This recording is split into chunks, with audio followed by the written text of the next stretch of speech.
Get right. Woo, woo, woo. We are back.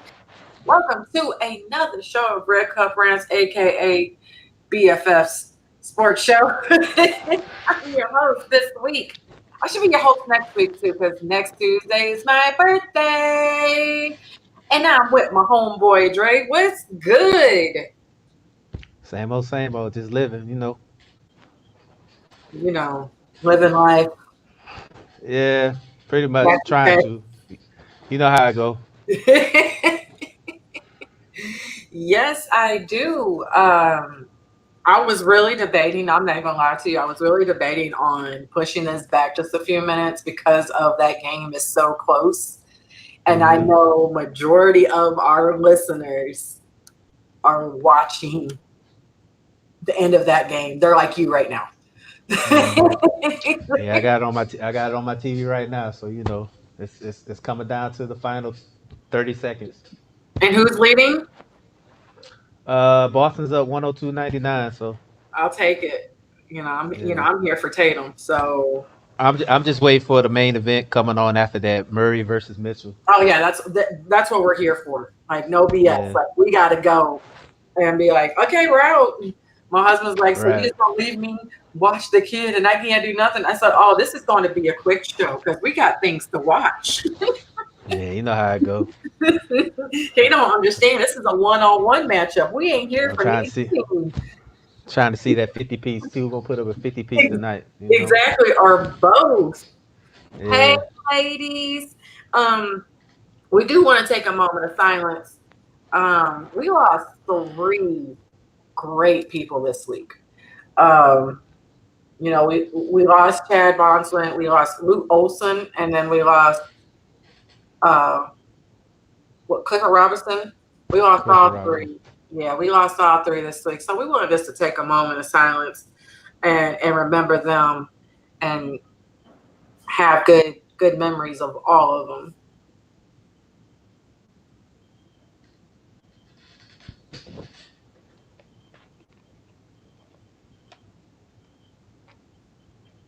Thank you. Now we're about to get in this. Should we talk about NFL since it's real quick, or should we get in these playoffs? Because we talk about these playoffs, we ain't gonna stop. We can talk about the NFL. It's not a whole lot to talk It's about. not a Just lot. It's not a lot of. There we go. Hurt ankles. I know my If son ain't happy. That's all I know. I know he's not happy about that one.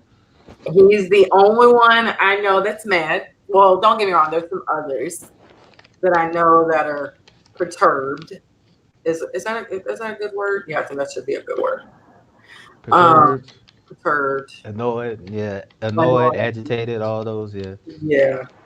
yeah. But you know me. Let's get it. How long have I been saying hurt ankles? I didn't think Yeah, he was even going to last this long, and no one yeah. believed me. And I was like, dude, pay attention to his history record when he was in college. Those ankles, those ankles are something not to mess with. Yeah. I mean, you called it. Yeah. I had hope for him, but I mean, it's pretty much a dumpster fire down there in Jacksonville anyway. So I'm not surprised by this. He's gonna get picked up with another team. Uh, he's still young. He still got some juice left. So I think he'll latch on to another team.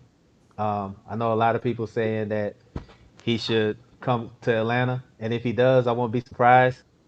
But we don't really need him. But if they do take a look at him, I wouldn't have an issue with it. So that's just my opinion. Yeah, between his, just his mouth, Yeah. he likes to run it. I'm not saying there's nothing wrong with anything talking crap because, I'm the first person to talk crap, but you got to back it up. And they Hmm. were like, well, he had over 1,000 yards. Yeah, but his lack of production at the touchdown, he's only had three last season. Hmm. He didn't have that many. It's different when, you're when you're producing both ways, yards and touchdowns. You can have Hmm. all the yards, but if you're not producing touchdowns or helping someone else to get touchdowns, you're just an ornament. Hmm. And with his injuries, his mouth, and lack of production, and they Hmm. tried to shop him for months.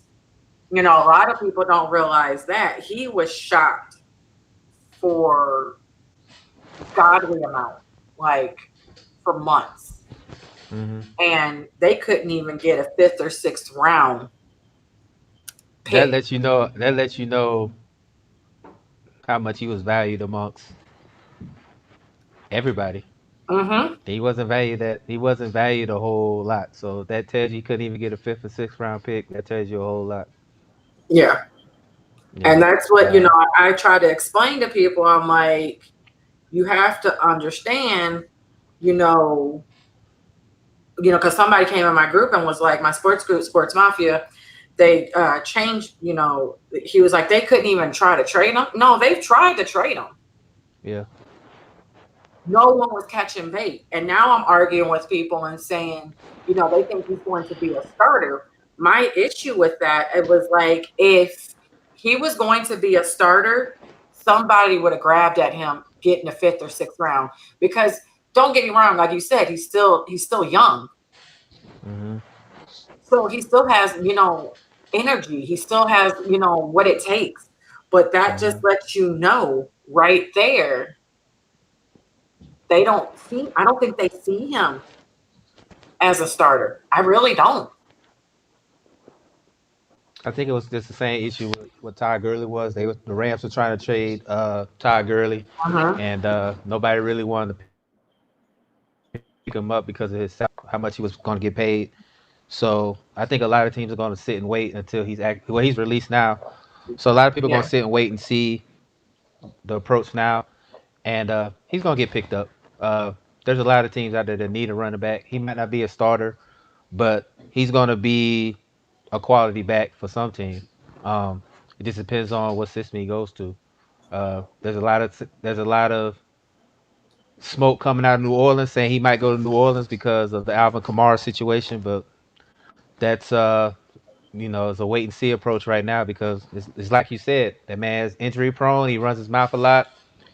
Uh, he underproduces, so you know, Exactly.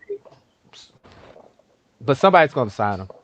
He might get the veterans minimum, but Yeah. he's not He's gonna not he's not even a gonna vet. he's not gonna be out of a job for long. That's But for he's not sure. even a vet. He's only been in the league 3 years. Hey, once you pass the rookie stage, you're considered a veteran. So And that sucks. Like yeah, so he is just, yeah. Hey Nikki.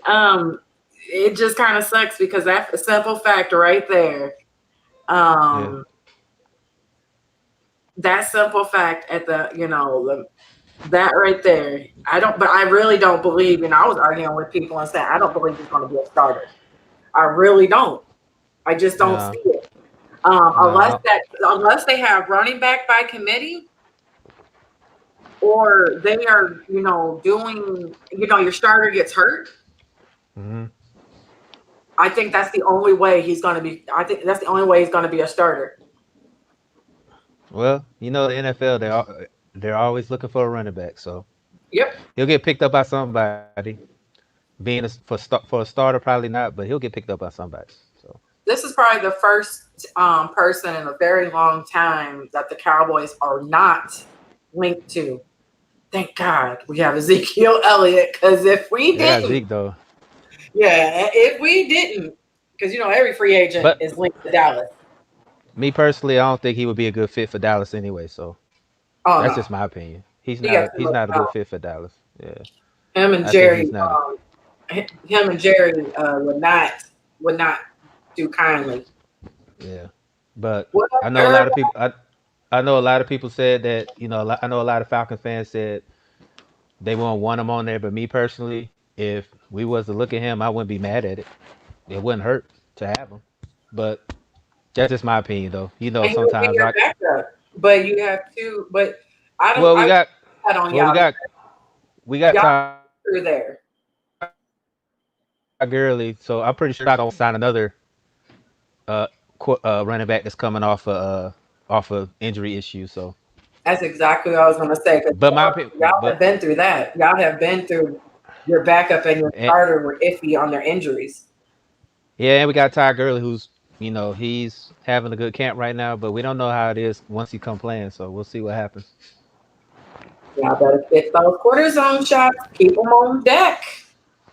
Well, I'm happy he's there, and if the Falcons look at Fournette, I wouldn't even have an issue with that. That's just my opinion. But like I said, I'm one of the few Falcons fans that wouldn't mind having him there if he was to come there. But the price has got to be right. You know my thing. The price has got to be right on everything. So Yeah. I'm listening. My husband has Bad Boys 2. No, I'm sorry, Bad Boys 3 up really, really high. uh,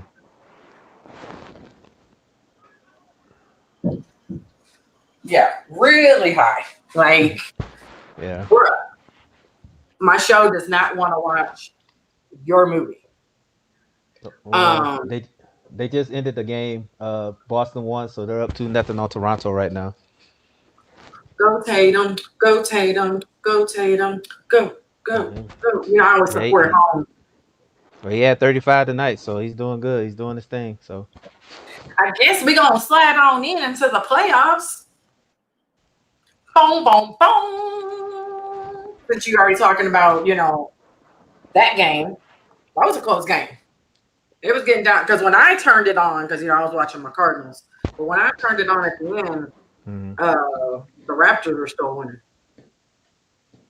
Yeah, but Marcus Smart came up in the fourth quarter. He hit 5 threes, and Jason Tatum put the finishing touches on there. So even with Kemba Walker going 1 for 8, he made some clutch shots. So Boston's looking like the real deal right now. They're solving that Toronto defense right now. So Question: if you're a Houston fan and y'all lose to CP3 and company, how salty will you feel? Go. I would. I mean, everybody counted out the Thunder, but me personally, I thought that CP3 was still a serviceable veteran. Even at 35, he's still one of the best point guards in the league, and you saw it last night. Mm-hmm. I saw the fact that the matter. I saw the.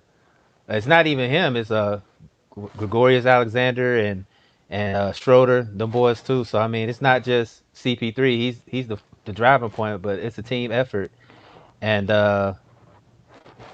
yeah, like my brother-in-law said, man. I mean, Westbrook don't look like Westbrook. That man Nope. turning the ball over in clutch situations and stuff like that. So I'm not surprised by it all at all. Do I think that the Rockets will win the next game? Yeah, I think James Harden's gonna have one of those. He's gonna have one of those games where he's gonna put the haters to rest. Everybody talk about he can't close out a game or he chokes in big moments. I think he's gonna step up and he's gonna lead the Rockets to a win tomorrow. Hey, Byron, pick a time, pick a day where you could come on and we could talk trash.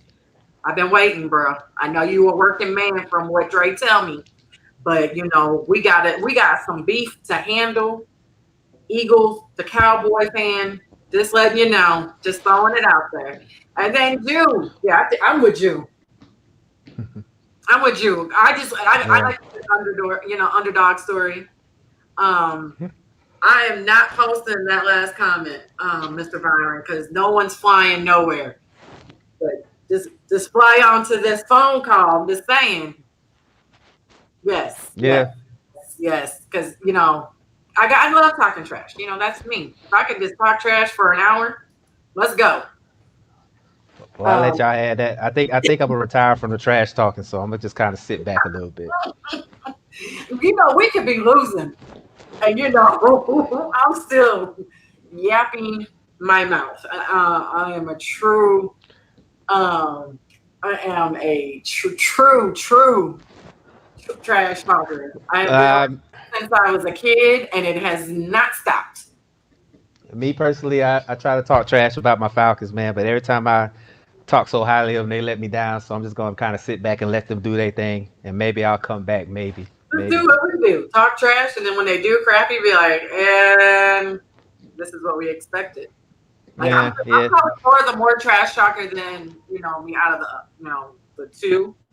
It's me. Samani I think just the, found he trashes I his think homie more. I think the only time I really get at it is when two times out the years when we play that team from New Orleans. So that's Yes, it. this is it. Trash talkers never quit. Boom. Right, mic drop. Yeah. Mic Hey man, drop. Michael.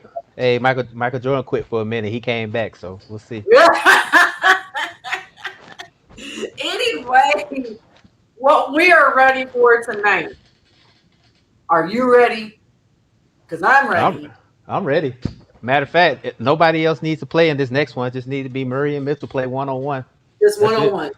That's Can it. we just do the best out of seven, just them two again? Because this has been magnificent. And then Murray, if y'all did not watch his interview after the game and that emotion in his shoes, please go find that clip. Please, please, please, because that was raw emotion that you saw from that young man. And it was amazing. Um, I felt his passion through the TV hmm and his shoes with Eric Gardner. Actually had Michael. It had Mike. It had George Floyd and Breonna Taylor. Didn't it? No, it just had those two. But it was hmm the hands that were raised. Yo, hmm yo, Yeah. like, and then seeing him walk up the step, up the ramp, and just take a minute. He put everything on that court. Hey, they dropped a 50 piece that night. Yeah, he left everything out on the court. hmm I can't even get mad at the young. And then we got Spider Spider Mitchell. just doing. I wanted him on. I wanted him on the Mavs when I was a Mavs fan. I'm a hmm free agency. I just like players now. Too many. If y'all ask me what my team is in NBA, the Mavs had one too many sexual harassment charge cases and accusations. I was like, I'm out. I jumped ship. So I just like, I like just the players. Um, Yeah. but I really wanted Spider Mitchell to be on. I really wanted him to be on that team. Hey, I think we got a call. hmm Caller. Hello, this is Paul from a few weeks ago. What's going on, Paul? Can you hear him, Dre? Yeah, I can hear. What's happening, man? I'm glad you called because aren't you a Miami Heat fan? No. Okay. I'm a fan of superstars, which means I'm a fan of Jimmy Butler, Okay. which he has proven over the last 2 weeks. Yeah, we were waiting. We were waiting on you. He was like, "Yo, get him on because we know how you supported Jimmy." I mean, the facts are the facts. I mean, I didn't even need to toot my own horn. All I'm going to say is when the game is on the line, you know the superstars that you're giving the ball to. Jimmy Butler is one of those superstars. He makes his teams better. He makes his teammates better. He's a leader. I mean, I keep repeating the same thing, and then they keep talking about Jimmy Butler on TV in 4 different playoff series because of how great of a player he is. Look at Joel Embiid tweeting yesterday. I mean, I don't have to say it. Other NBA players say it. Mm-hmm. You know, he has shown time and time again why he's a superstar, why he's a leader, why every time he leaves a respective team, they end up worse and they end up rebuilding because they don't have that leadership, they don't have that accountability, and they don't have someone who's going to help them with late game execution, which is what we saw the Sixers were missing in the playoff series against the Celtics. Mm-hmm. Well, I'm gonna say this. Uh, His on the way he plays on the court, the box score, what the plays he makes that don't end up on the box score. He's just a superstar, flat out. And I wouldn't even put Klay Thompson on the same level as him because Klay Thompson needs the ball to score. Jimmy Butler demands the ball when the game is on the line. Big difference between those two players. I disagree on that, but to each his own. I will say this. I will say this. I'm not taking nothing away from Jimmy Butler. He had a hell of a game the other night, dropping 40 and giving Miami that game one victory. But I need to see more. I need to see more from him because I know he could drop 40 last night, and then the next night he'll drop 15, 16 on 7 of 22 shooting. Then I'm like, where is it? I need consistency. Just like everybody talks about Dame. Everybody talks about Dame and Lillard and how elite he is, but then he gets in the playoffs and then he goes from Dame time to lame time. I need to see more from Jimmy and Klay Thompson. And as far as Klay Thompson and Jimmy Butler, I'll still take Klay Thompson over Jimmy Butler every day and twice on Sunday, every day. The only reason why people are not saying nothing about Klay is because Klay's hurt, and rightfully so. But think about it. Where is Jimmy Butler's shining moment? Because I know Klay Thompson had a shining moment when OKC had Golden State down 3-1, and it was a must-win in Game 6, and Klay Thompson went off and basically saved the Warriors from getting eliminated. So don't get me wrong. Don't get me wrong. Jimmy Butler is balling, but to call him a superstar, I won't call him that yet. That's just my opinion. Can we call him just a star? Don't forget D5 last year when he hit those 2 clutch threes. Yes, I agree. But like I said, I need to see more from him. So when they play tomorrow, if he has another good game like he did Game 1, then I'll start to believe. But right now, he's not on that level as a Klay Thompson because I seen Klay Thompson shine when the Warriors needed a moment. When Durant and Curry was having bad games, Klay Thompson stepped up to keep that team from either getting eliminated or getting blown out. I haven't seen that from Butler yet. I seen him do it in Game 1. That's cool, but I need to see more of that from him. That's just my opinion. And if Butler doesn't score, who else is going to step up on that team and score? Well, they got. I haven't watched Miami enough, so I'm like. Well, they got Dragic. They got the young guy Heron. They got Duncan Robinson. They got shooters. So Jimmy Butler fits with that Miami blue collar. Their mentality as far as playing ball. But the fact of the matter is, if you was to be a GM and you had a choice between Jimmy Butler and Klay Thompson, a lot of people are going to pick Klay. Yeah. So that's my opinion. They're going to pick him because I already said it. If you look at the two-way players in the NBA, you got Kawhi Leonard number 1, Klay Thompson number 2, Jimmy Butler number 3. Now. That's a pretty good list. It is. Now, if Jimmy Butler steps up tomorrow, then it'll be a whole nother debate. But right now, I need Jimmy Butler to do it consistently and have that defining moment like a Klay Thompson or a Kawhi Leonard. He needs to have that defining moment. He did good in Game 1. Not taking that from him. He balled out, put the team on his back like he normally has. But I don't want to be like, okay, I'm giving him praise, and then the next game he goes 7 of 22 for 15 points, and then okay, what was all that hoopla beforehand? That's where I'm coming from because we seen this from Jimmy Butler. We seen this from him. And I don't want to take nothing from Butler because I said at all. He balled at all. I don't got nothing. He balled out. Do you think they still would have won if Guinness would have balled out and not been held to only 3 points in the fourth quarter? Well, the thing with Giannis. Well, go ahead, Paul. Answer the question. I'll let Paul answer. I don't want to take over. Go ahead, Paul. Answer the question. I think that we have to give credit. We have to give flowers to Eric Spoelstra. The defensive game plan in the fourth quarter was tremendous. The wall that they built around Giannis was a lot better than the wall that Orlando built, and it forced Giannis to pass the ball and force his teammates to make shots. And we saw Kyle Korver make shots in the third quarter, but in the fourth quarter, his teammates were not making shots. Middleton, George Hill, Lopez, I think 2 field goals in the final quarter. So you got to give credit to Eric Spoelstra. The defensive game plan was amazing. Bam and Jimmy were playing defense without fouling. And even when they were fouling, Giannis wasn't hitting his free throws. But he only had like 17 points, I think. What was like something Yeah, like but that? he was terrible from the line. He was like 3 for 8 from the free throw line that game. So he missed a lot of free throw shots. He I missed want a to lot read. of free throw shots that game. I want to read this comment to you, Paul. Someone said, if I want a shooter, I'm taking Clay. If I want someone to be a creator and playmaker, I'm taking Jimmy. Agreed. I mean, Well, Jimmy. I will say this. I will say this. The reason why Clay doesn't have to be a playmaker because look who's on his team. Look who's on his team. He doesn't need to be a playmaker because he got who's on his team. Now, if Clay was the man, that'll be a whole different debate. But look who Clay has on his team. He's got Steph.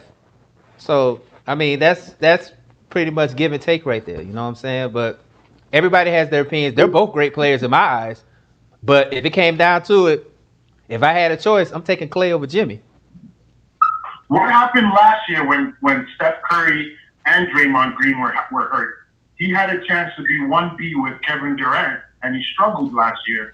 Well, he did struggle, but like I said, come the finals, he was the reason why the Warriors made it the finals because everybody thought with Kevin Durant going down, with Steph Curry not playing as he was, everybody thought that Toronto was gonna blow Golden State out the water.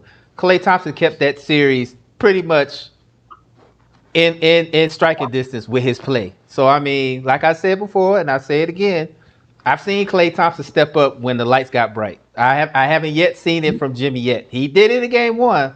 Let's see what he does tomorrow, and then we'll have that same debate next week. Yes, yeah. Because Mad Mike is getting mad. I'm never taking Jimmy over Clay, but then it keeps going. Yeah. Clay is an all-around baller defender, but stop disrespecting Clay. But don't give me.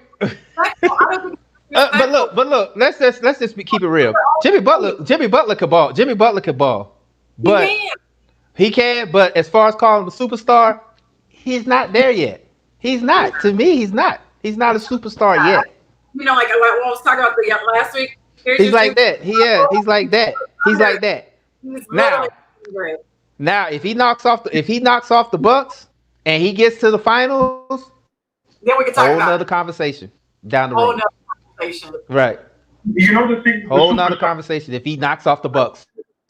I look at guys like Chris Middleton. I look at guys like Brandon Ingram, two players who made the All-Star team, who are All-Stars. You know what I mean? Mm-hmm. Jimmy Butler is better than both of them. Right. For me, the tier is All-Star. Yeah, but I get it. I get it. Chris Middleton and Eric Bledsoe are good players, but yes, they're not better than Jimmy. But Klay Thompson, come on now, he's better than Jimmy in my eyes. I might get your friend. I mean, like if we're looking at the small forward position, the top 5 small forwards this year were LeBron, Kawhi, Jimmy Butler, Chris Middleton, and Brandon Ingram. Jimmy Butler he was closer to Kawhi and LeBron and PER than to Ingram and Middleton. So if we analytics says that he's a superstar. If we break down his stats, number 1 in free throw rate at his position, the second best small forward in assist rate, his offensive rebound is top in for his position. He does things on the box that you're looking like, wait, did he really have 20, 28, and 8? Oh, I didn't even know that. You know what I'm saying? Right. So he's not got 30 every game, but he's gonna do things to help your team win. You know, so it might be 15 rebounds. The next game it might be 15 assists, or it might be 40 points. But he is more talented than the All-Stars that are below him in terms of Middleton and Ingram and others and DeMar DeRozan.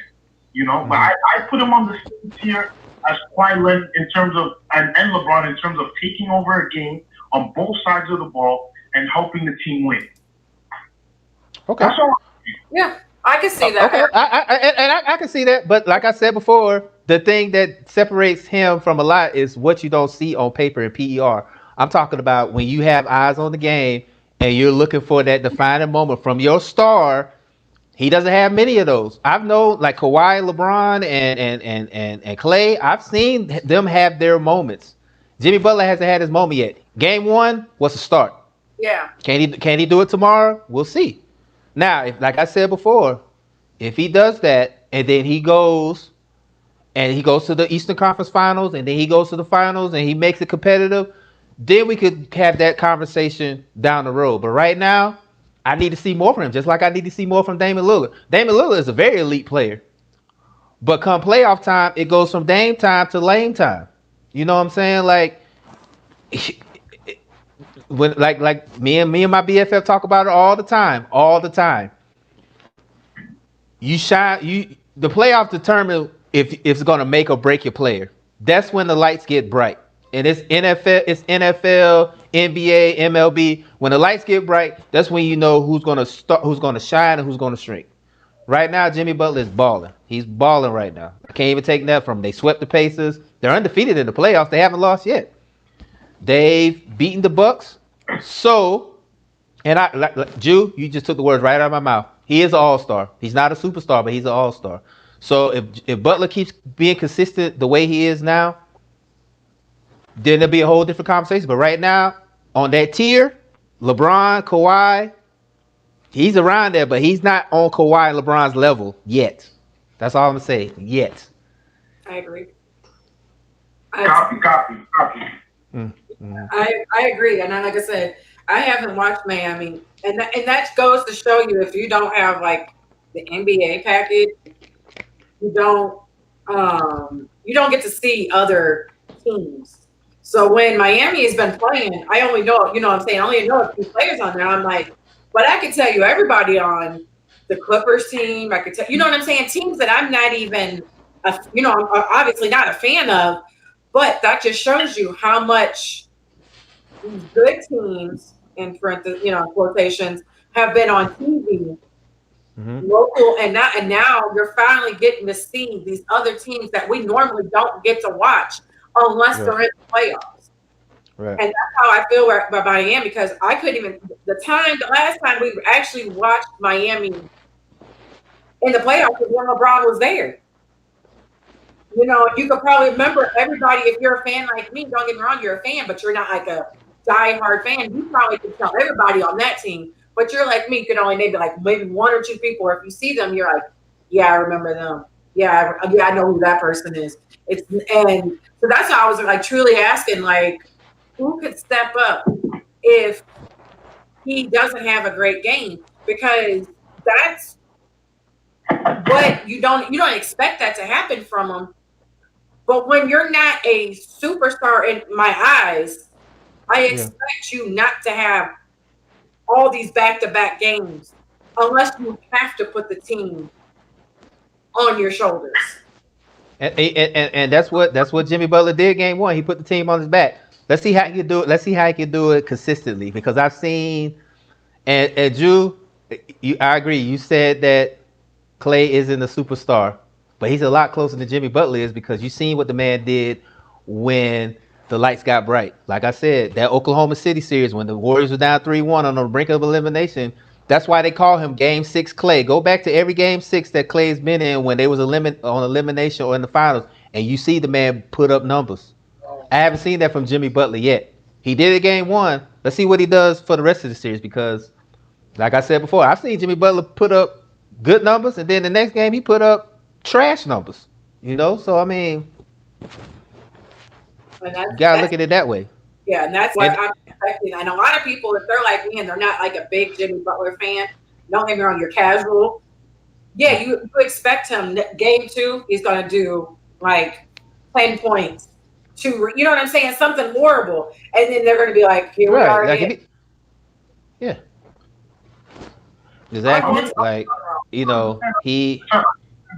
where you're coming from, but we also got to remember that Jimmy Butler has not, outside of Chicago, hasn't really had final contending teams. You know, when he went to Minnesota, I will say I agree with you on that. The Miami does have the team that, like I said, Miami, Pat Riley's a genius, because he built the team around Butler. He put shooters out there, he put people out there that can rebound, and he let Jimmy Butler be the leader that he is. So I give credit for that. So now let's see what he does with it now that he's in that light now. That's what I'm saying. And that's what was my next question, Paul. I was saying, how many times they actually been in this playoff scenario? You got in my head, like, seriously, I was going to ask that, because that makes a difference too. And that's another thing when you can't remember anything is because they haven't had the chance. Right. Clay has been in the playoffs how many times, and Jimmy, you can only remember a few. The So it's different. second round with the Bulls, that they lost to LeBron. He lost to Mm-hmm. the MVP James Harden in the first round a couple of years ago. Then we saw what Kawhi did. So he's running into tough luck, running into MVPs and Finals MVPs in the Mm-hmm. playoffs. I mean, that Mm-hmm. happens. But I can't. Like Allen Iverson was a superstar, and he didn't even, he wasn't efficient, and he only made the finals once. So I think it's tough to say that you need playoff success in order to be a superstar. Kevin Garnett was a superstar in Minnesota, Yeah. as was Ray Allen in Seattle, and they didn't make it to the finals. So I think it's tough to use playoff success. I mean, because if that's the case, then are we gonna call Patrick McCaw a superstar because he got 3 final rings or 3 rings in the first 3 seasons? You know what I mean? So Yeah. This is why I say, and Drew, you missing somebody. You better put Harden in there too. Harden's a superstar, regardless of how people feel about him. He's a superstar too. Even though he turned the ball over a couple weeks ago, Westbrook is a superstar. So I mean, add those two. But this is where I dictate the difference between a star and a superstar. A superstar is somebody that can dictate the pace of a game, like your Allen Iversons, like your James Hardens, your LeBrons, your Kawhis, your Anthony Davis. Those guys, they could dictate a game. Those guys that coaches sit up late at night, figure out, okay, how I'm gonna stop this guy. And like Mike said, Klay Thompson put up 60 and 3/4 and didn't even break a sweat. That man, I think he has the record for most threes in the game. People yeah, pay attention to him, and it's like I said before. The reason why Klay Thompson doesn't get the more he doesn't get more recognition is because who his teammate is. If he didn't have a Curry on his team, I think Klay Thompson would have got to that level. But since playing with Steph Curry, and then when Durant came along for a little while, you kind of get overshadowed a little bit. But come on now, when Kevin Durant and Curry had bad games, who was the guy that stepped up the most? Who went in there and put the work in to keep the Warriors in playoff contention or keep them from getting eliminated? It was Clay. It was Clay. Oh, and another superstar, Jew. Add Kevin Durant too. Kevin Durant's a superstar. Just put that out there as well. yeah, I agree. Kevin But Rush is here. here's the thing with Klay. Are we only going to talk about 3 playoff games with him? Every other playoff game is pretty mediocre. Outside of the Game 6, the Game 5 and Game 6 of the finals last year, the Game 6 against OKC, he's been mediocre. Like, he didn't even get one finals MVP vote in any of his finals. So, I mean, yeah. Well, But I was. people are more Kevin Durant and Russell Westbrook choked that game away more than Yeah. the one Warriors. But I will say this, Paul. When your team's up 3-1, you supposed to put him to bed. Yeah. Klay Thompson made big shot after big shot after big shot. Yes, he's been mediocre at times, but big shot. And then as far as the Finals MVP, I think that's the most overrated trophy in all the sports because I mean Andre Iguodala won it. The only reason why he won it because he defended LeBron and LeBron still put up numbers. So I mean that's probably the most overrated trophy in sports to me because being a Finals MVP. Matter of fact, it's the second most overrated trophy. The most overrated trophy in all the sports is the Super Bowl MVP because everybody that was the Super Bowl MVP was trash, a trash player. So I'm just letting you know right now that don't pay attention to the Finals MVP, all that stuff. Just look at what a player does in the concept of a series. Yep. Klay Thompson, I've seen Klay Thompson do work. I've seen Jimmy Butler do work too as well. I just need more consistency from Jimmy Butler right now because right now he's the alpha male on that team, right? Correct. He wasn't the alpha male on that Philly team because you had Embiid and Simmons. Minnesota, you could say he was the alpha male, but they was too young, so he didn't really care too much for them because they didn't want to win. Chicago, they was tanking every year and they was just looking to be a high draft pick in the lottery. This is the first time that Jimmy Butler can say, "This is my team. This is who I could direct to win." So now he is flourishing right now, but can he do it over the whole playoffs? Now, if he does it over the whole playoffs, that's cool. But I've seen Klay Thompson do it as well, regardless if he had bad games or not. I've seen him when Curry and KD had bad games where he stepped up. If Yeah. Jimmy Butler does that, whole different conversation down the line. If Jimmy Butler does it, whole different conversation after that. You won't get an argument from me if he does it consistently. Yeah, exactly. Facts. I agree. If he does it if Jimmy Butler does it consistently over this playoffs and he takes his team deep into this playoff run, you won't hear no argument from me. He a baller. I'm just gonna be like, Pretty much. Pretty much. It's level for me because like don't get me wrong, I like Jimmy. I've always liked I Jimmy. love Jimmy. I love Jimmy. But the only thing I don't like about him is he need to cut that Django beard of his. He need to cut that. He need to cut that. Cut that. He need to cut that. He out there looking like the Django out there playing and stuff. He need to cut that. He need to cut it. So, He really does. He need to cut it. That out there looking like the Django. But you know what? I will say this: if it keeps him balling and it keeps him from keeps him scoring all these points, hey man, go for it. But he out there looking like the Django out there playing ball and stuff like that, man. I mean, I've been really impressed. I've been impressed with the leadership I've seen from him. Absolutely, yeah. And having a game winning block on Warren. I've just been impressed with he instilled in his teammates. Because if we take Jimmy Butler out of this team, like LaDonna said, like we wouldn't even know any of these players. Right. Coming off the bench before he got put in this starting lineup. So I've been impressed. Jimmy Butler is one of those players that if you take out from a team and put him on another team, he's going to take him to the playoffs. But there's a difference between taking him to the playoffs and taking him to the finals, which is what you're saying. I think that this Heat team has a chance because if they beat Milwaukee, I think they're better than Toronto or Boston. So I really think they have a chance to make it to the finals. Well, if they play like they did game one, you won't get no argument from me because they played sound basketball. They kept Giannis out the paint. Jimmy Butler did his thing. Herron hit a couple key shots. Duncan Robinson hit a couple key shots. Dragic hit some key shots. So, I mean, it's like I said earlier, this Miami team is built to be a contender. It's like LaDonna said, nobody's talking about it because who really watches the Heat?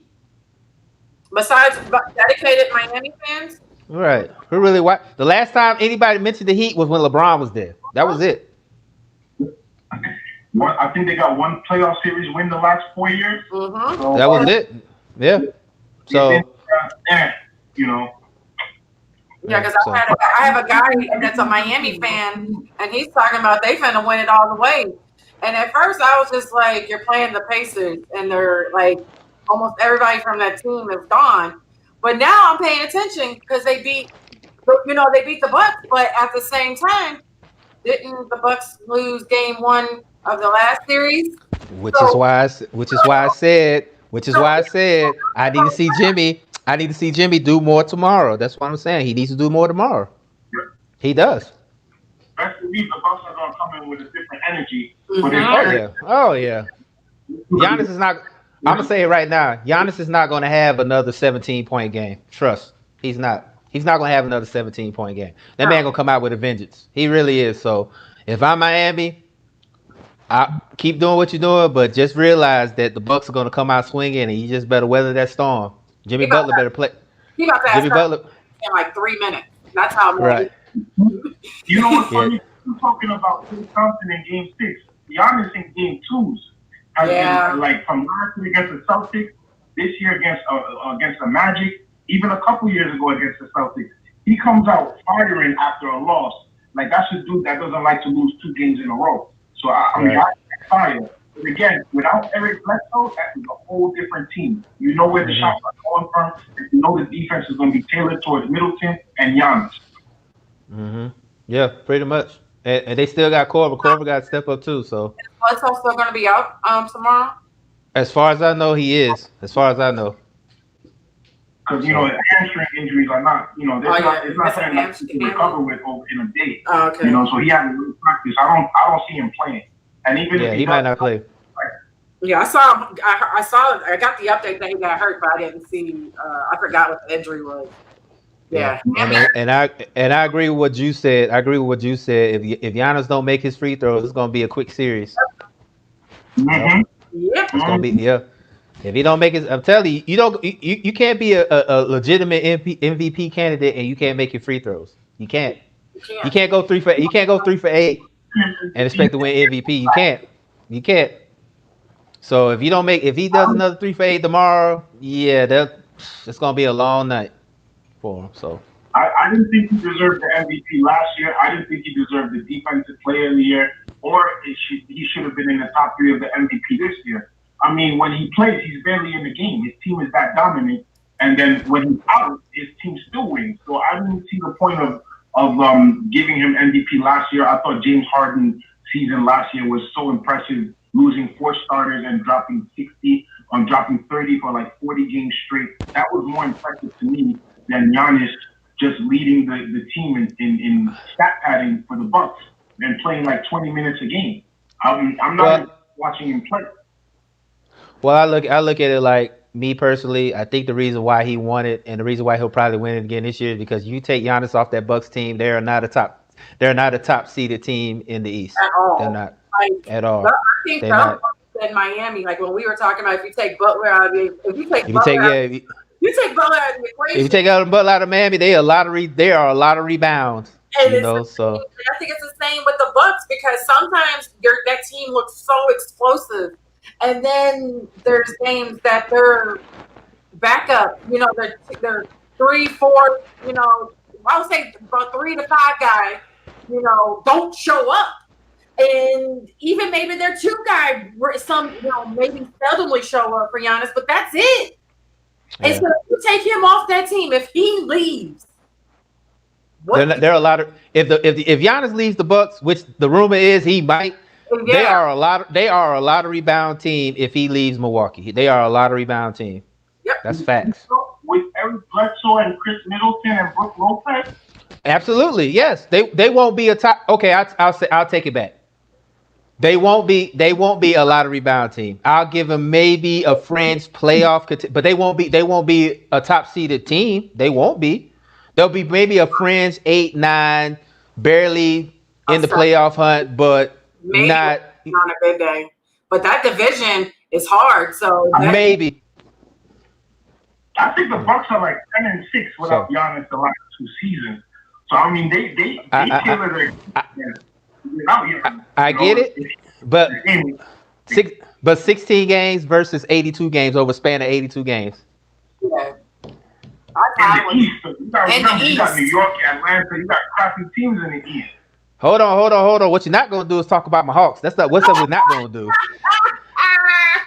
Get them, Paul. Hey, look. The Hawks are gonna be all right because we got Cam, we got Trigger Trey, we got Cam, we got DeAndre. We just picked up Capella from Houston. The Hawks are gonna be all right. They're gonna be all right. And then you gotta look at it like this. Look at Brooklyn. Brooklyn didn't play with Kyrie or KD. They'll be back next year. You know what I'm saying?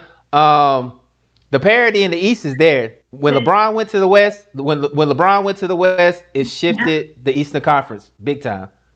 Go ahead, Paul. Do you really think KD is going to be effective not playing for 2 whole years? And then not only that, there's going to be a limited preseason, limited summer camp, and he's probably not going to play 30 to 35 minutes again this year. I'm not sure he's going to be as effective as people think. I understand his plant foot Achilles. I think it was the left foot, so his jump shot is going to be all right. But I don't see the new coach, whether it's Jock Vaughn or whoever they hire. I'm not sure they're going to play him 30 minutes right off the gate. I'm sure they're going to ease him and work on his conditioning because that's a tough injury to come back from. Oh, It really is. But the thing that KD has on the side, he has age. He's not that old. He still can get in shape. He still has time to get better because he didn't play at all. He still has time. You know what I'm saying? Like he has time. Now, if he was a little bit older, then I would agree with you. But KD's not that old.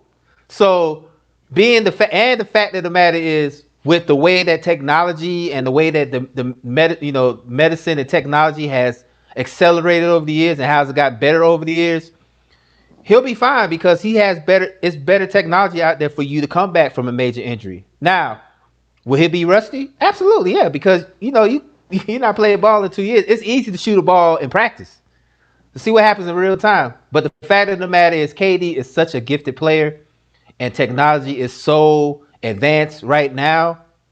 He's going to be okay. So that's what I'm saying. I think, matter of fact, hot take, I think Brooklyn will be a top three team next year if KD and Kawhi be healthy. They will be a top three team in the Eastern Conference next year. I'm with Paul. I mean, KD is in his 14th season. I mean, the years have gone by with these current superstars because KD got into the league in 2007. This is going to be his 14th season. Like, I think he's going to turn 32 by the time the season resumes next year. I mean, that's because Kobe for his Achilles in his 16th season, and we saw how his last 4 years was. Yeah, I give you that, and like I said, I respect it. But the difference now is, like I said, technology is so advanced right now that, like, I mean, look at LeBron. LeBron's 35 and still balling out.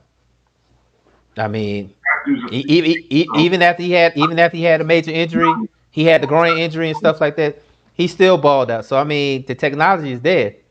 But I do think that Brooklyn will be a top team in the East if Kyrie gets his head out of his ass and KD comes back and be at least 80% of the player he was. Because like I said, the man is unguardable. Who's gonna block his shot? Like, the dude is a gifted player. Like, I think he has one of the best strokes in the game. So I mean, you can't take if both of them stay healthy, Brooklyn would be all right. They got Spencer Dunwiddle, who's pretty good, and Chris LeVert, who's a pretty good player. So I think Brooklyn will be all right as long as Kyrie get his head out of his ass and stop talking about how the Earth is flat and actually play some ball. They'll be okay. BFF, because I was sure about to say that. That's it. That's the thing. That's the thing that pissed me off so much about Kyrie, because I always in that argument. Who was the better player, Kyrie or Damian? Right now, Damian is winning. Damian Lillard is winning the debate right now. Who's the better point guard between him and Kyrie? Lillard is winning right now. He's winning. Yeah. I mean, the best availability is the best attribute is availability, and that's what Damian provides. Of the last two playoffs, he seems to get hurt when his team is down 4-3. But I mean, the attribute is availability, and we know that Dame is going to show up 80 out of 82 games. I can't say that for Kyrie. Kyrie, I don't know what's wrong with Kyrie. I don't know. Sometimes he's good, and then another time he's just off in his own little world. And I'm just like, how you have all that potential and he's a basket case. Honestly, he's a basket case. So that's my opinion. And I agree with Mike. KD can hit 30 KD can hit 30 just shoot mid range. Because like I said, his jumper is unguardable. Like, nobody can guard it. They can't, So that's why I'm saying. That's why I think that Brooklyn will be a threat come next season, because if KD is at least 85% of the player he was before the Achilles injury, Brooklyn's going to be all right. But it all depends on Kyrie. It all depends on basket case Kyrie and what he does. So yeah, agreed. Yeah, definitely. So anything else we want to talk about the NBA playoffs? Denver and the Thunder. I mean, I've been very impressed. I personally would have put CP3, LeBron, and Harden as my top three for MVP this year, because what CP3 has done was lead a team that Vegas had winning under 30 games, lead them to the playoffs, lead them to a Game 7, a chance to advance to the second round, lead the league in clutch points, lead the league in clutch shooting. A team with 5 rookies, a team with the most international players. He epitomizes what an MVP for a team is this year. I've been most impressed with him. He ain't got no argument from me. I didn't expect the Thunder to make the playoffs, but lo and behold, here they are taking one of the top teams of Game 7. So, but we all know the NBA MVP is a popularity contest. We know what it is. So, I mean, but if it was a dark horse MVP candidate, yeah, I would go with CP3. I mean, the man's 35 years old and still, to me, is still in the mix as one of the best point guards in the league. So, I mean, can't take that from him at all. So, me personally, I think the Rockets will win tomorrow because, like I said earlier in the show, I said I think James Harden will have one of those games. You know what? He's in the same category, kind of like Jimmy in a way. Yes, we know Harden's a superstar. Yes, we know he's probably one of the best offensive players in the game right now. But he doesn't have that defining moment yet either. The battles he had with Golden State, and he just chokes away the game. He chokes away the game, or he chokes away the series because he takes too many shots, or he doesn't shoot well, or he turns the ball over in critical moments. I need James Harden to step up, and honestly, I think he will tomorrow. Considering the fact that Russell Westbrook is having a not so good series right now, I think James Harden will step up tomorrow and he will have that signature game, and the Rockets will win tomorrow. James Harden made a game-winning, the game-deciding three against the Spurs to take the Thunder to the finals, Game 6, 2012. Well, that's one. That was one. I give him that. Yeah, you're right. That was one. But he was kind of like what Jimmy was in Philly, as far as he was overshadowed by two other good players in Westbrook and Durant. Now that since he's the alpha, because everybody, yes, we know Westbrook is a superstar type player, but everybody knows the Rockets is James Harden team. Everybody knows he's the guy. So if he could do that tomorrow, if he could, which he will, I think he will have a signature game where he could push his team to play the Lakers in the next round.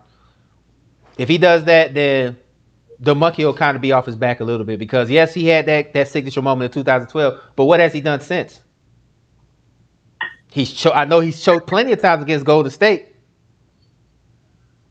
That's what I'm saying. I mean, I need like with Jimmy, I need more from James Harden, considering the fact that how people perched him as the greatest offensive player in the league.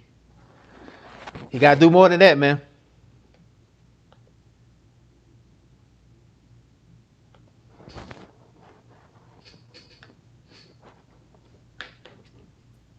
I don't know what happened. Excuse us. My bad. Nah, you good. I think I was fussing too much, and I was like, oh shit, maybe let me stop. No, Nah, I hit a button. nah, My but it's bad. good. But Paul, everything you said, like I said, I agree with most of the stuff you said, and you brought some great points. So this is good. This is good. This is what we want. We want people to have opinions and debate. We like stuff like that. So much Yeah. appreciated, man. I'd rather you, like I said, a couple weeks ago when you called, I said, I want somebody that can talk their trash, but willing to back it up, like back up their statement, because there's so many people that will say this person is trash and then can't explain Hmm. why they feel that person is trash. And the Or cra- and the crazy thing about it is he came with facts. He came yeah, with facts. He came with numbers. He came with I've never heard nobody get on the show and talk about PER. Like I've never heard that before. Like I know about PER, but the fact that he knows what it is, right? that my respect just went up on that because he knew what he was talking about. He ain't just come on here and start talking crazy. He knew what he was talking about. I'm a fan of Paul. Like I don't even Yeah, know. Paul cool. Paul cool with me. He can come on the show anytime he want to talk these playoffs, man. So if Jimmy Butler, hey look, Paul, if Jimmy Butler makes it to the finals, man, we can talk again, and I'll be gladly to eat my We got crow. a Jimmy watch. If How about that? We yeah, got a Jimmy watch this week. We gonna right. let's call back in next week because we watching If, Jimmy Harden like a hawk. yeah, if Butler comes back and he does his thing and take the Heat to he takes him to a deep run, I would gladly eat my crow. I would gladly eat my crow about Butler. What you say, Paul?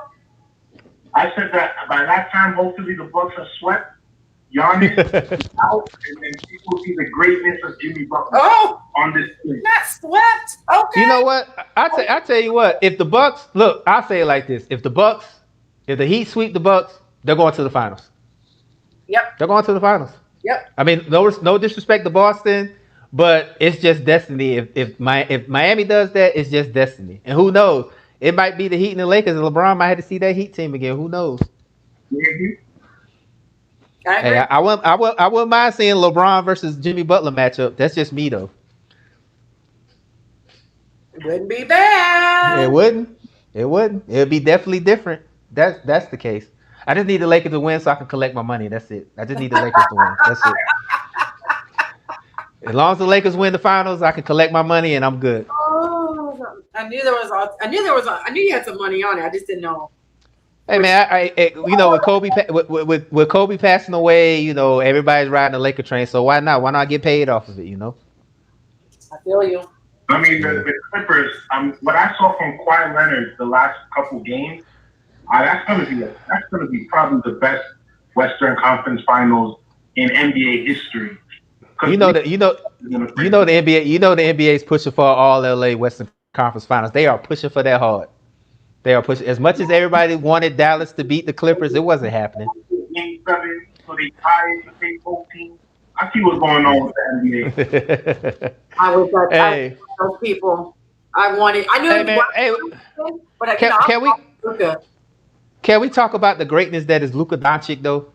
Can we talk about the greatness that is Luka Doncic? And As much as how we talk about Giannis not hitting his free throws, Luka hit your dang gone free throws. he too busy hitting game winning three pointers. I mean, he can't do both. Oh,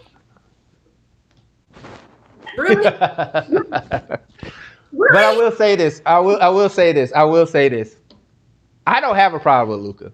I have a problem with his fans because every time Luca has a good game, they always remind me. He could have been a Hawk. Y'all just think Trey Young is chopped liver. Then Trey Young is a good player, but I have to understand this as well. Luca and Trey are going to be intertwined until they both retire, and hopefully down the road, maybe one day before I get too old to care, it'll be a Dallas versus Atlanta NBA final, so they can settle that. You know what I'm saying? They can settle that nonsense.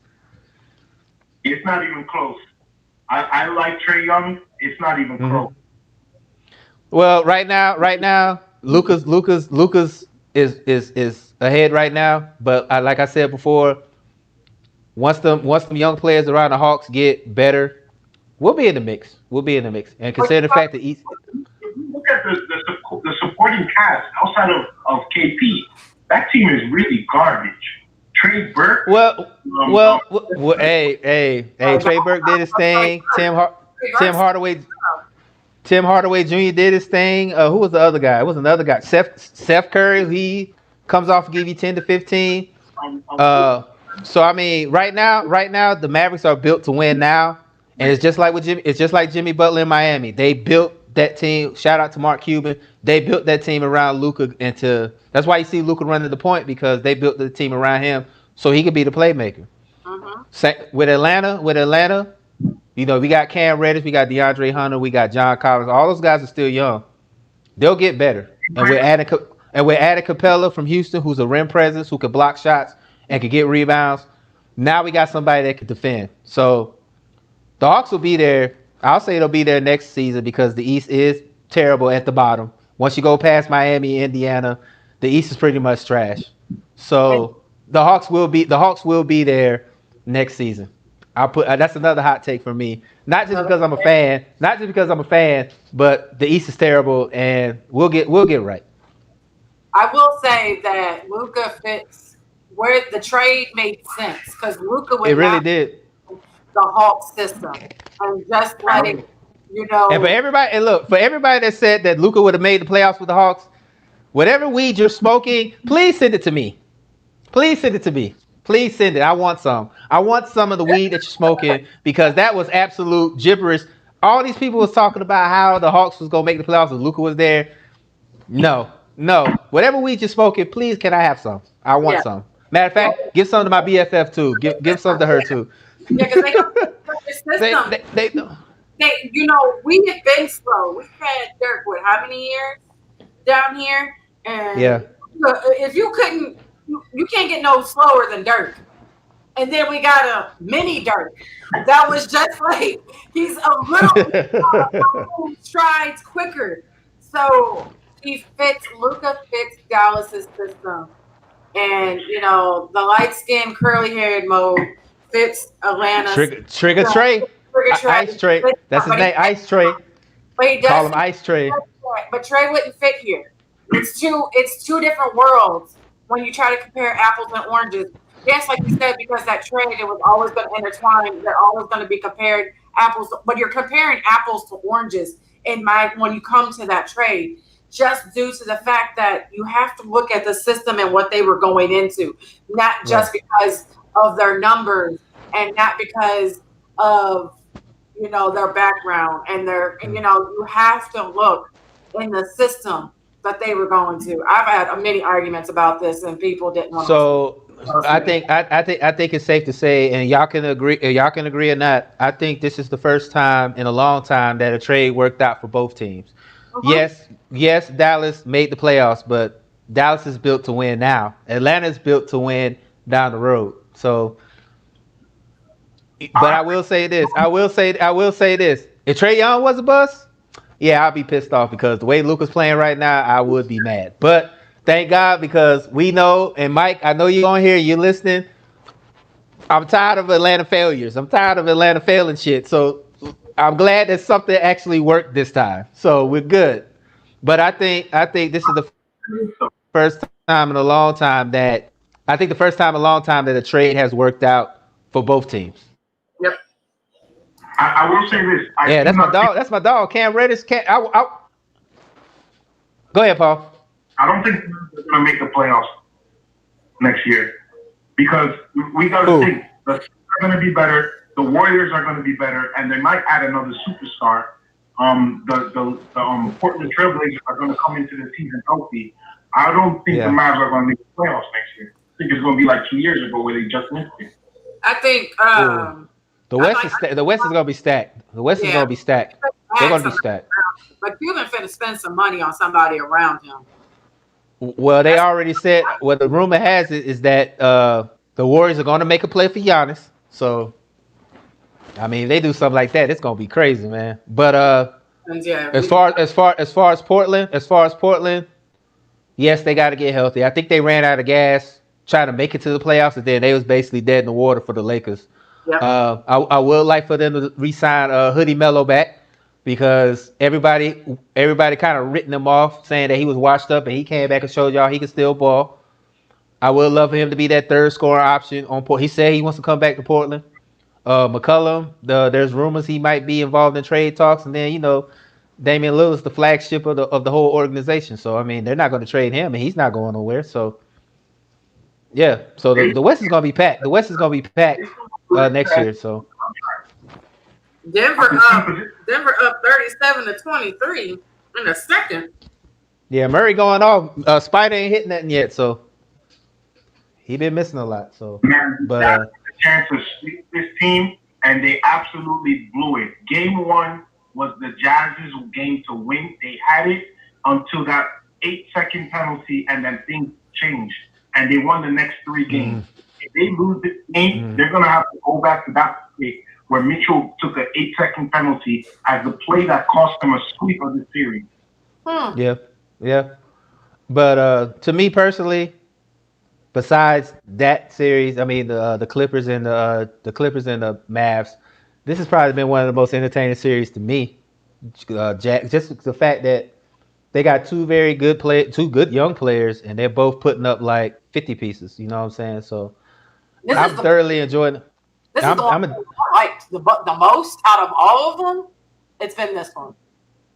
I like that one, and I like Dallas and the Clippers because everybody made fun of playoff P or pandemic P or pushover P, whatever you want to call him. He wasn't playing like he was, so Portland needs another piece. I don't know. They got Hassan Whiteside. They got I mean, the only thing that happened with Portland is that everybody got hurt. That was it. The only thing I could say as far as Portland is maybe they need another veteran presence, maybe. But if they could just stay healthy, they'll be okay. They don't really need another piece. Maybe add a veteran presence. But if Carmelo comes back and everybody gets healthy, the Blazers are going to make some noise. They are. They're going to make some noise. Yeah. I agree. Well, that is our last topic for the night. So that means it is parting shots. You can stay with us, Paul, if you want to. This part of the show is when it comes to when we just kind of just get stuff off your chest. Say it with your chest.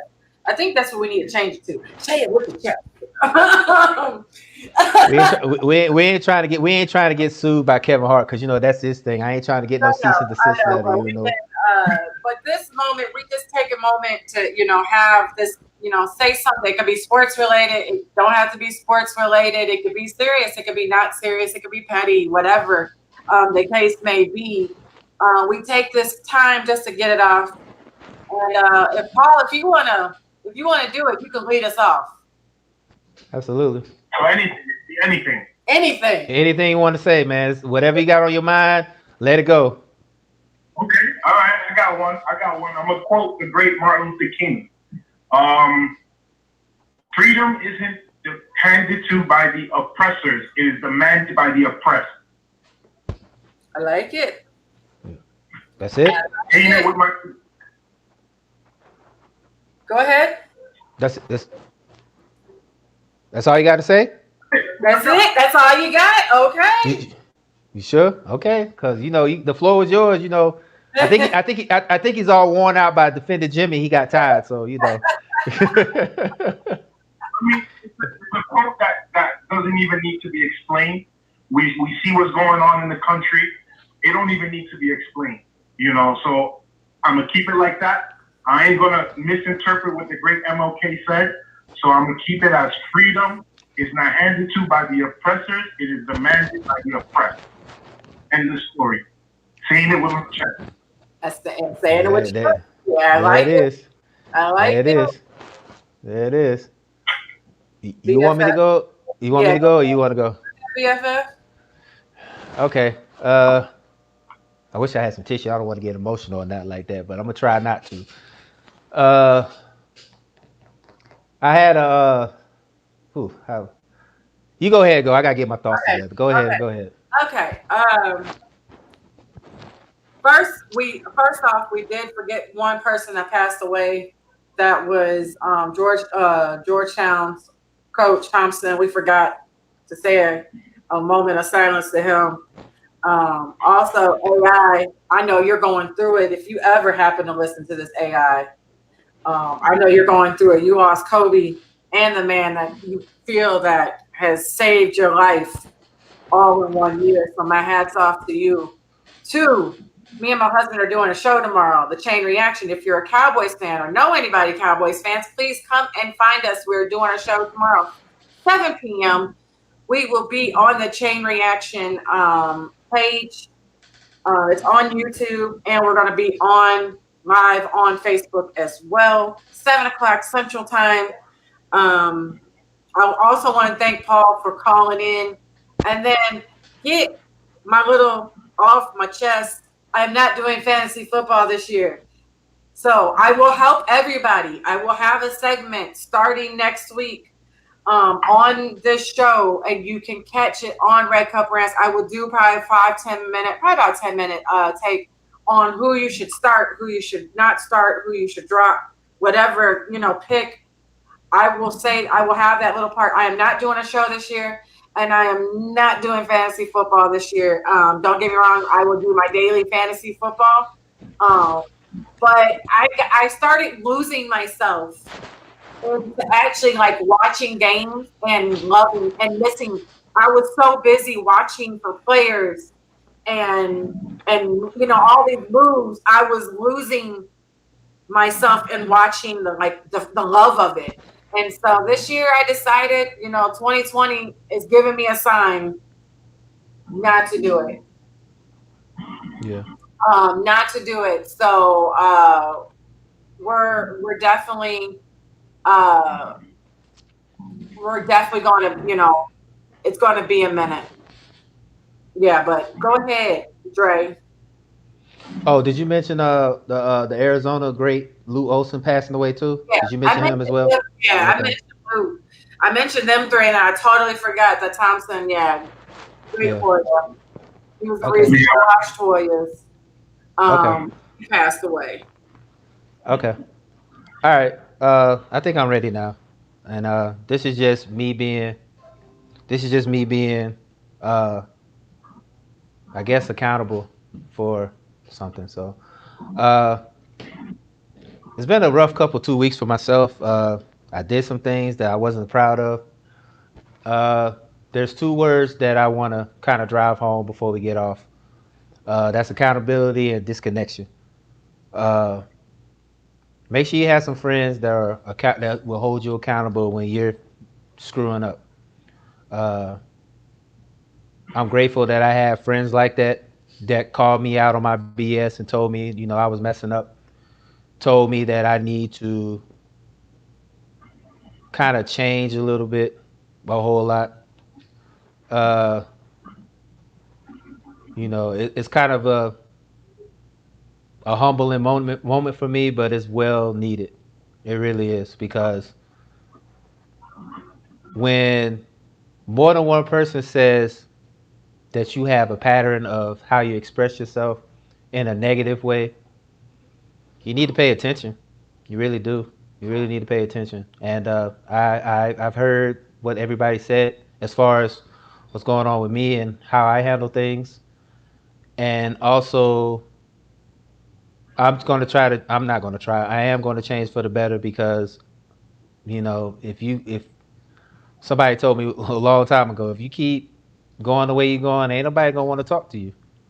Ain't nobody going to want to associate with you, or anybody's not going to be able to, nobody's going to want to know you because you're the way you're acting is not the right way to act. So, and that goes into my next word is disconnect. Sometimes you gotta disconnect from things to get yourself right, whether it be a person or it's a thing that you love or it's something that it could be advice. It could be anything. If you feel yourself losing control over something, the best thing for you to do is leave it alone. Disconnect from it. Just let it go and just take the lesson from it.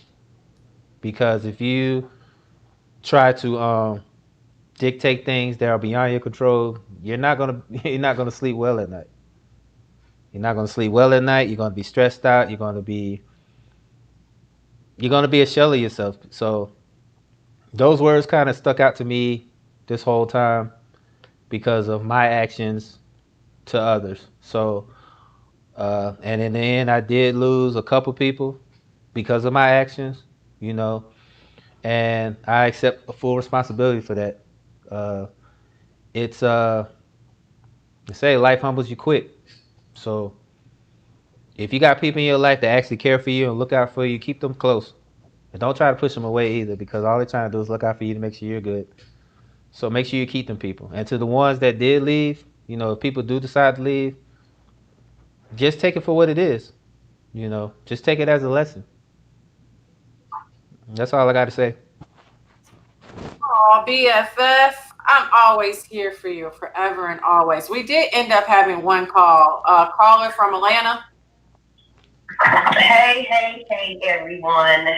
Yes, I thought it was you, Boo. I was like, let me let him. I was like, let me let him talk. Yes. I definitely want to put in my little last shot or whatever because I feel like, and it's not related to what Dre had to say, and we love you anyway, we love you, but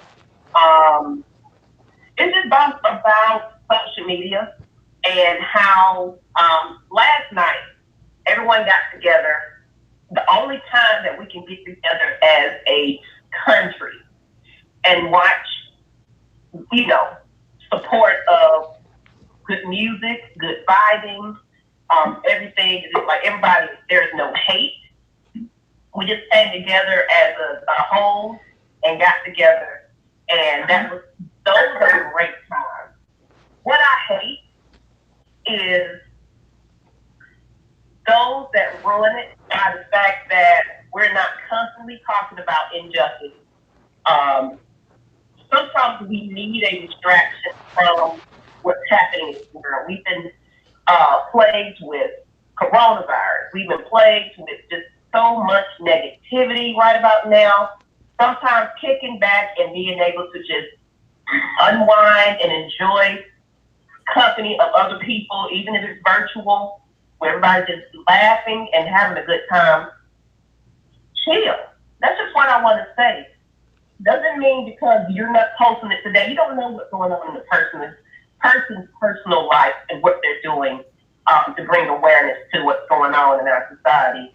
So I just feel like we are starting to become a bit too sensitive, and I feel like it's because of social media, and I'm tired of it. Definitely, definitely. Back when we didn't have this, everybody wasn't so sensitive, but now everybody is. It's getting sickening. It's like just because I didn't post about it today, don't judge me by my post. Maybe I don't want to talk about that on my wall. That's just me. So that's all I have. I agree. You will never know what I'm going through unless I personally tell you. If you're looking for it on my Facebook wall, you're never gonna find out. You're not. I keep my life private. I am not one of those people that post everything and anything and everything on my social media. And a lot of people ask, like, why don't you do A, B, and C? And I'm like, because it's none of your business. And I agree with you as well. You do need a break. This is our break. Red Cup Rants, me and Dre's break from the world. And you do need a break. If you stay on social media all the time, I can't imagine the negativity that you're intaking. Even though you might not be trying to see it, you're still seeing it because it's all over your timeline. Yep, that's why that's why I took a break from social media. I ain't been on there. In a week and a half, and honestly, it's felt pretty good. Like I'm on there, but the only reason why I'm on there is because of the show and doing the show. But other than that, I haven't posted. I haven't commented on anything, and honestly, it feels pretty good. My husband hasn't been on since like March. He's like, I deleted it and I haven't looked back. He's like, it was the best thing he's ever done. You break from that sometimes. Sometimes you have to take a hiatus from social media because it can just overwhelm you and it's depressing, to be honest. I think on because what I'm seeing from social media is basically approval. People looking for approval from other people. Definitely, yeah, that's what it is. Your approval. Like I'm making a post. Like if you're friends with me, you'll see a lot of my posts are like unpopular opinions, things that people don't talk about. It's not about my daily life because people talk. You put a post about your daily life, people are gonna spread that around, and you might hear a story about yourself that you didn't even portray. Yep. So I agree with you. But in terms of what's going on in the country, I disagree with the I think that this country is too distracted with television, with material possessions, with sports. This is a nice change of pace that people are pushing, talking about issues that have been hidden in the background, that, laws that have been passed that no one has talked about for the last 150 years. This was an important last 5 months. We've seen the data, we've seen the stats, we see the inequality. We see it more now because the distractions have been pushed away with us. People aren't going out for drinks. People aren't watching sports. People aren't, going out. People are seeing injustice for what it is, like how it was in the 60s. And it's important because at the end of the day, I want my children and my grandkids to live a better life in a better country than I did. And if I'm distracted, I won't be able to fight for equality for everyone across the board in terms of gender, sexual preference, race, religion. If I don't see injustice and I don't fight it now, people are still going to go through it 50 years from now. And I would have done a disservice for the next generation. I agree with that. I don't understand that. Yeah. But they both made good points. They both made good points, though. Definitely, we definitely got it. They made great points from it. Yeah, cool. But keep talking about it. You're right, going. Definitely. You're right. I feel like now we're talking about it a bit too much.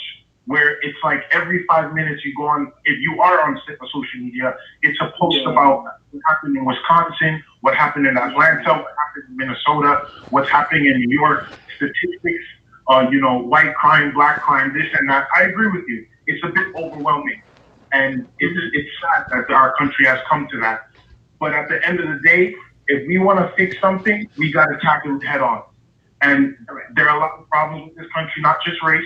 I think we have a gender problem. I think we have a social problem, a class problem, an age problem. I mean, we have two guys in their 70s that are running for president. So we have an age problem, we have a class problem, a race problem, problem, a religion problem, a sexual preference problem. So if we don't tackle these things head on, we are going to still have the same problem 4 years from now before the next election, and then 4 years from now. And if it's annoying now, it's going to be annoying 4 years from now, because this generation keep harping that this is a problem, you know? Yep. So why not tackle it now while we're going through, while we're not distracted, before the distractions come back? Right. Yeah. Mm-hmm. Yeah. And on that note, we are going to end the what? Donovan Mitchell only got 2 points and 4 turnovers. Oh. Yeah. You might need to get in there and save them. They about to go to half in a minute, though. Yeah, they about to go in half because we are leaving because it's about to be on the half. Yeah. I just wanted to let you know that he only got 2 points and 4 turnovers, so he's not acting like Spider right now. So yeah, we're literally here so we could catch the second half. But on that note, thank you for everybody calling in. Thank you for everybody who's watching. Like I said, tomorrow, catch me and my husband, a Chain Reaction, a Cowboy Show. And then next Tuesday, we'll be back because you know why? It's going to be my birthday. So I might act a little childish. I might act a little petty. I'm just giving y'all the heads up. Virgos rule the world. And y'all have a great night. Peace out. guys, see y'all later.